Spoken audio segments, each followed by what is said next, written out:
O Mauro César está aqui conosco, tão direto para o Catar. Mauro, bem-vindo mais uma vez ao Jornal da Manhã. Será que essa Sérvia de hoje é melhor do que a Sérvia que o Brasil enfrentou na Copa de 18, quando venceu por 2-0? Tudo bem, Mauro? Salve, salve, Thiago, salve também, Bruno, amigo que acompanha mais uma vez o Jornal da Manhã. Sem dúvida, eu acho que esse time me parece um time mais qualificado, né? Tem jogadores experientes, né? Tadic, tem Milinkovic, Savic no meio campo. Kostic é dúvida, né? Que é o homem que trabalha ali pelo lado esquerdo, destaque da última Europa League, quando jogava ainda pelo Eintracht Frankfurt, foi campeão. E os dois atacantes, né? Mitrovic, cara muito forte, jogador muito físico, que vai muito bem na Inglaterra já há algum tempo, né? Jogando pelo Fulham, que é o time que voltou à primeira divisão, à Premier League. E o Vlahovic, que jogou junto com o Pedro, atualmente do Flamengo, na Fiorentina. Na época que o Pedro estava lá ainda, os dois não conseguiam decolar, muito novos e tal.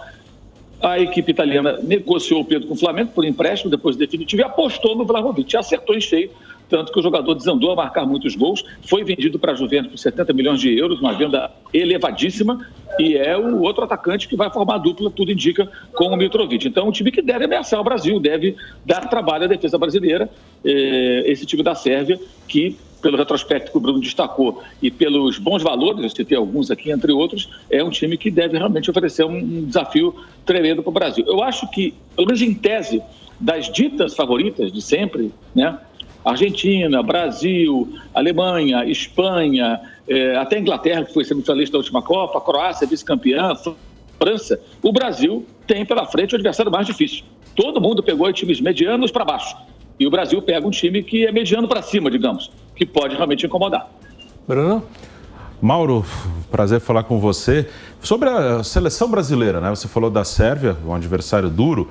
Essa formação que é a mais provável, o Tite não confirmou, mas é o time mais provável, mais ofensivo, que foi uma formação testada contra a Gana, com outros laterais, mas com esse meio-campo, esse ataque. Como é que você imagina o comportamento hoje da seleção brasileira, diante também das características do adversário e o que foi a Copa até aqui, né? Algumas seleções teoricamente mais fracas, muitas vezes marcando no ataque, né? Não são todas que ficam atrás esperando o time mais forte, né? Exatamente, né, Bruno? Nós vimos a Arábia Saudita marcando no campo de ataque, conseguindo dar campo atrás da sua defesa, que a Argentina não soube aproveitar, ficando várias vezes em impedimento, 10 impedimentos no jogo, 7 no primeiro tempo, perdendo de virada. Ontem vimos no segundo tempo o Japão pressionando no campo da Alemanha, e a partir dessa mudança de comportamento, ele consegue ameaçar, finalizar mais e virar o placar e vencer também a seleção da Alemanha. Pode ser que a Sérvia faça alguma coisa parecida, a gente vai ver na hora. Agora, eu acho que sem a bola, realmente, todo mundo vai ter que trabalhar um pouco mais. O Neymar não vai ser esse cara, não vai ser o Neymar que vai ter a tarefa número 1 de marcar os adversários, de acompanhar o jogador que cai para um determinado setor. Ele vai descansar, imagino eu, aí Vinícius Júnior, se jogar, Rafinha, se jogar, e Richarlison. Eles vão ter que trabalhar um pouco mais sem a bola, vão ter que voltar para fechar os espaços, acompanhar os jogadores que vão cair pelos seus setores. Acho que vai ter que ser um jogo de mais dedicação. Eu acho que essa formação do Brasil parece muito com a formação da estreia da França. O Griezmann fazendo o papel que será do Neymar, se for essa formação. Na ponta direita, o Dembélé fazendo o papel que deve ser do Rafinha. Na ponta esquerda, o Mbappé fazendo o papel que deve ser do Vinícius. E no comando do ataque, o Giroud fazendo o papel do centroavante, que ele seria, no caso, será, dependendo da escalação do Tite, o do Richarlison. Só que a França jogou contra a Austrália, que é um time muito fraco. Para mim, a pior Austrália de Copa do Mundo, talvez da história. Um time fraquíssimo. Acompanhei o jogo no estádio, um time muito, muito fraco. De jogadores bem assim, terceiro, quarto nível do futebol europeu, a maioria deles.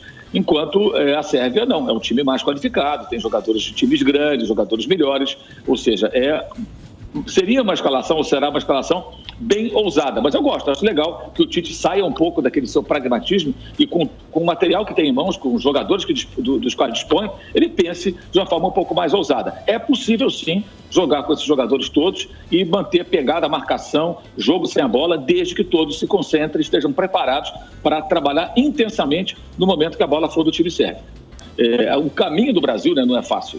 Se avançar, o Brasil vai pegar uma dessas seleções, são seleções difíceis, e dali para frente, assim, dificilmente o Brasil vai pegar uma molezinha no caminho. A tendência é o Brasil realmente fazendo uma Copa do Mundo, avançando até as fases decisivas, enfrentar desafios tremendos ao longo de todo o torneio. E como o Bruno já comentou, o jogo entre Camarões e a seleção da Suíça, né? O fato de Camarões ter feito um jogo mais parelho contra os suíços do que se imaginava, pelo retrospecto de ambos, já mostra que até mesmo Camarões, dependendo do que conseguir contra a Sérvia no segundo jogo, pode ser um adversário que complica o Brasil. Digamos que Camarões vença a Sérvia, consiga brigar pela vaga no último jogo, pode ser um jogo mais complicado. Se a Sérvia também derrotar Camarões, aí não. Aí o Brasil pega um time africano já eliminado, aí vai ser uma tranquilidade, especialmente se o Brasil conseguir bons resultados nos 2 primeiros jogos e já chegar classificado ou praticamente classificado à terceira rodada dessa fase de grupos. O Bruno, pode fazer mais uma pergunta para o Mauro, mas estou lembrando que o gol da Suíça foi marcado por um jogador nascido em Camarões, não é isso? Ele nem comemorou em sinal de respeito. O embolou, e até estava vendo na internet o Mr. Chip, que é um estatístico espanhol. Sim. Ele colocou que foi a primeira vez na história das Copas que um jogador fez um gol contra o país em que ele nasceu, né? Então teve também essa curiosidade no jogo da Suíça. E aí, Bruno Prado, muito bom dia para você. Qual a expectativa para o jogo do Brasil hoje? Bom dia, Pedro. Bom dia a todos. A expectativa é boa. A seleção brasileira, ela dentro das possibilidades, ela se preparou muito bem para a Copa do Mundo. Ela tem aquela questão sempre lembrada de uma falta de confrontos com seleções de outros continentes, principalmente da Europa. Agora, recentemente, enfrentou seleções da Ásia, da África, né? Isso é o ponto que fica ali como uma interrogação. Mas eu gosto de fazer uma comparação para analisar desempenho da seleção brasileira com ela mesma. E a seleção brasileira, ela cresceu na reta final ali desse ciclo, principalmente após a Copa América 2021. Ali eu acho que foi um ponto de virada da seleção, não exatamente porque perdeu para a Argentina e aí fez mudanças drásticas. As mudanças aconteceram, mas foi mais pela consolidação de alguns jogadores jovens que cresceram. Era uma posição carente. O Brasil, se a gente pegar o ciclo lá de 2018, os caras de lado eram William e Douglas Costa, que foram à Copa da Rússia. Os dois caíram muito fisicamente nesse período. O Douglas com muitas lesões, o William também já veterano, veio aqui pro Corinthians, não jogou bem, enfim, já eram jogadores em queda. E aí o Brasil ficou com um buraco. Por um bom tempo o Tite usava Gabriel Jesus do lado, Richarlison do lado, jogadores de força. Quando vem Rafinha, vem Antony, vem Vinícius Júnior, vem Rodrigo, agora mais recentemente o Martinelli, esse time cresce demais. Então acho que na comparação da seleção com ela mesma, houve uma evolução. É uma seleção que sempre tentou propor jogo e algumas vezes não conseguia. Agora joga de maneira mais natural, mais leve. É um time que hoje agride mais o adversário, tem o drible, tem a jogada individual. Então acho que a seleção, principalmente de 2021 para cá, deu um salto. E isso faz com que a seleção chegue muito bem para essa Copa do Mundo. E aí, Bernardo Ramos, está animado para a estreia da seleção brasileira? Bom dia, Bernardo. Bastante animado e inspirado, né? Vamos falar aqui sobre aquele que eu considero o destaque dessa provável escalação do técnico Tite, né? Com o recuo do Lucas Paquetá e a colocação, né, do Vinícius Júnior como um ponto esquerdo, da forma como ele joga ali no time do Real Madrid e tal. Por que eu acho importante a entrada do Lucas Paquetá? E isso tudo a gente está falando sobre grande probabilidade no jogo contra a Sérvia, mais recuado, jogando eventualmente ao lado do Casemiro, ou eventualmente um pouco mais à frente. Porque foi assim que ele demonstrou o melhor futebol dele na Europa, jogando no Lyon. Foi nessa posição, no Milan, um pouco mais adiantado. Ele não foi bem e vem tendo problemas ali no West Ham, né, do técnico David Moyes, que é ruim, para atuar numa posição mais avançada. Então, eu acho que o Tite vai bem na percepção da posição em que ele pode render mais, o Lucas Paquetá, fazendo com que o Vinícius Júnior atue bem aberto. Veja, se você achou a estreia da França promissora na Copa do Mundo, você pode se animar com a estreia do Brasil, porque a tendência é que o Tite segure os dois laterais, o Danilo vai ser um terceiro homem ali na saída de bola pelo lado direito, o próprio Tite já disse isso quando fez a penúltima convocação da seleção brasileira, e o Alexandre também sem subir tanto, né? Então, o que o Brasil pode fazer na comparação com o que a gente viu da França contra a Austrália? O Vinícius Júnior, de certa forma, emulando o que fez ali o Theo Hernandes, né, quando entra no lugar do Lucas Hernandes, ou seja, um jogador bem aberto pelo lado esquerdo, e do outro lado o Rafinha executando o papel que foi feito pelo Dembélé, jogando mais aberto pelo lado direito, com as infiltrações de Neymar e Richarlison, mais Richarlison do que o Neymar, e o Lucas Paquetá fazendo aquilo que o Rabiot fez jogando com o Tchouaméni, que é uma espécie de Casemiro do time da França. Então, acho que o Brasil tem tudo para fazer uma boa estreia. A gente vai falar mais sobre o time da Sérvia aqui, que herda o legado da Iugoslávia, né? Que foi durante muito tempo chamada de o Brasil da Europa. Agora, é importante ressaltar que num recorte de 40 anos para cá, de 82 para cá, a estreia do Brasil provavelmente seja das mais difíceis. Em 82 venceu a União Soviética por 2-1, num jogo em que contou com a ajuda da arbitragem. Na partida contra a Espanha em 86, o Brasil também contou com a ajuda da arbitragem, né? Porque o Mitchell fez um gol quando o jogo estava empatado por 0-0. E a Turquia em 2002 acabou se tornando um adversário difícil pelo que ela construiu naquela Copa do Mundo. Então vai ser uma partida bem difícil. Teve também no pênalti fora da área, né? No Luizão, que acabou sendo anotado dentro da área. Se tivesse VAR naquela Copa do Mundo, o Brasil provavelmente teria empatado aquela partida por 1-1. Então a estreia desse nível, de União Soviética, Espanha e Turquia, pelo menos no grau de dificuldade, né, Pedro? Agora sim, muito bom dia para você, Fábio Piperno. Qual a sua expectativa para o Brasil hoje, Brasil e Sérvia, às 4 horas da tarde, Piperno? Bom dia, Pedro. Eu acho que a gente vai ver um grande jogo de futebol. Essa é a minha expectativa. Duas seleções que sabem jogar, duas seleções que têm como destaque exatamente aquilo que elas são capazes de produzir no setor de criatividade, nos seus ataques. Tem muitos jogadores de talento dos dois lados, isso é importante. Eu acho que essas duas seleções talvez tenham alguns problemas defensivos durante a Copa do Mundo, embora o Brasil tenha defensivamente se apresentado muito bem nesses últimos anos, mas também é fato que o Brasil não jogou tantas vezes assim contra seleções muito fortes, mas enfim, eu acho que a gente vai ver sim um jogo bacana, o Brasil apresentando ao mundo aí essa nova geração, dessa vez os principais destaques dessa nova safra jogando juntos.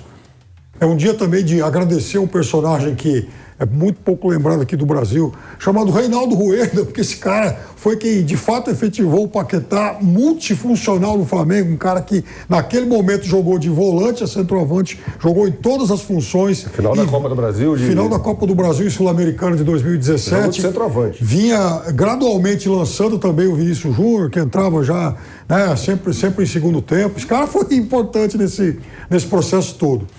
Mas é uma coisa engraçada, porque agora há pouco o Bernardo falou em Iugoslávia, e é verdade, né? A Sérvia é um pedaço, uma fração importante daquela antiga Iugoslávia, que era o Brasil dos Balcãs. E se a gente voltar no tempo e considerar a Sérvia, né, uma das sucessoras dessa Iugoslávia, nem pode ser diferente, é a terceira vez da história, na verdade, que Brasil, Suíça e Sérvia se encontram no mesmo grupo, na mesma chave de grupos. Foi assim em 50. O Brasil ganhou da Iugoslávia por 2-0, que era teoricamente a mais forte, mas penou num 2-2 contra a Suíça aqui no Pacaembu, quando, de uma forma populista, demagógica, encheu o time de jogador aqui do futebol paulista para ficar bem com o torcedor e quase quebra a cara. E na Copa de 30, o Brasil estreia contra a Iugoslávia, perde por 2-1. Vejam, o primeiro jogo da vida do Brasil em Copas do Mundo foi contra a Iugoslávia, perdeu por 2-1. Primeiro gol marcado por um cara chamado Aleksandar Tirnanic, que viria a ser o técnico da seleção da Iugoslávia nas Copas de 50 e 54, campeão olímpico mais tarde com a seleção iugoslava, foi um grande artilheiro. E só uma última curiosidade, Pedrinho. O navio que levou o Brasil para a Copa do Uruguai, chamado Conte Verde, um navio italiano, que aliás levou também várias seleções europeias, aliás, as 4 seleções europeias que disputaram aquela Copa, ele acabou depois sendo utilizado pela Itália na Segunda Guerra Mundial e foi bombardeado pelos Estados Unidos lá no Japão em 1944. Portanto, o navio que levou o Brasil para sua estreia em Copa do Mundo já não está mais entre nós. Que coisa, né? Que coisa. Agora a gente vai mostrar o palco da estreia da seleção brasileira. O Luizão está aparecendo aqui já no nosso telão. A arte especial com capacidade para 80 mil pessoas. Vai receber 10 jogos nessa Copa do Mundo do Catar. O Luizão, que é o palco também da grande decisão da Copa do Mundo, tão aguardada final de Copa. Um projeto muito inovador, moderno. O telhado da arena foi projetado com foco na sustentabilidade, com material que mantém a poeira para fora, protege o local do vento quente e permite que haja luz para a manutenção do gramado. O Brasil, inclusive, enfrenta hoje a Sérvia no Luzeio e volta a esse estádio no dia 2 de dezembro contra Camarões, no jogo que vai marcar o encerramento da fase de grupos, o terceiro e último jogo da seleção brasileira. Então tá aqui, ó, Luzeio, capacidade para 80 mil espectadores, hoje vai estar abarrotado, casa cheia, lotado para Brasil e Sérvia às 4 horas da tarde pelo Grupo G, jogo que a Jovem Pan transmite com o nosso Nilson César pelas ondas do rádio, pelo AM 620, pela FM 100,9 e você também confere no aplicativo Panflix. Você baixa o Panflix e encontra todos os jogos de maneira bem simplificada, bem bacana, para você acompanhar as transmissões da seleção de esportes da Jovem Pan. Então tá aqui o palco Luzeio. Então bora lá. Em 2018, a seleção tinha Alisson no gol, pelo menos na estreia do Brasil, tá? Em 2018 na Rússia, Danilo, Miranda, Thiago Silva, Marcelo, Casemiro, Paulinho, Felipe Coutinho, William, Neymar, Gabriel Jesus. Essa aqui é a seleção brasileira de 2018. Agora, em 2022, provável escalação que o Tite deve colocar em campo logo mais. Alisson, Danilo, Marquinhos, Thiago Silva, Alexandro, Casemiro, Paquetá, Neymar, Rafinha, Vinícius Júnior e Richarlison. Então, nesse comparativo, olha, pelo menos eu prefiro a seleção de 2022. Mas e aí, Bruno, Bernardo, Piperno, traçando aqui um paralelo entre a estreia de 18 e a estreia de hoje, né, a provável escalação do Brasil. O que vocês podem tirar dessas duas escalações aqui do Tite? O Tite completando um ciclo aí de Copa do Mundo, porque na outra campanha ele chegou no meio do caminho e tal. Agora já conclui um trabalho, já chega na Copa do Mundo do Catar, fazendo todo um ciclo de Copa. E com jogadores bem diferentes, né? A gente percebe que em 2018 o trio de ataque era formado por William, Neymar, Gabriel Jesus e ainda tinha o Felipe Coutinho chegando. Hoje tem Neymar, Rafinha, Vinícius Júnior e Richarlison, né, Bruno? São 5 que permanecem, né, dessas duas escalações. Esse foi o time que jogou contra a Suíça em 18, né? E aí o time que deve jogar hoje contra a Sérvia. São 5 que permanecem ali. Alisson, Danilo, Thiago Silva, Casemiro e Neymar e 6 foram trocados, né? E alguns que...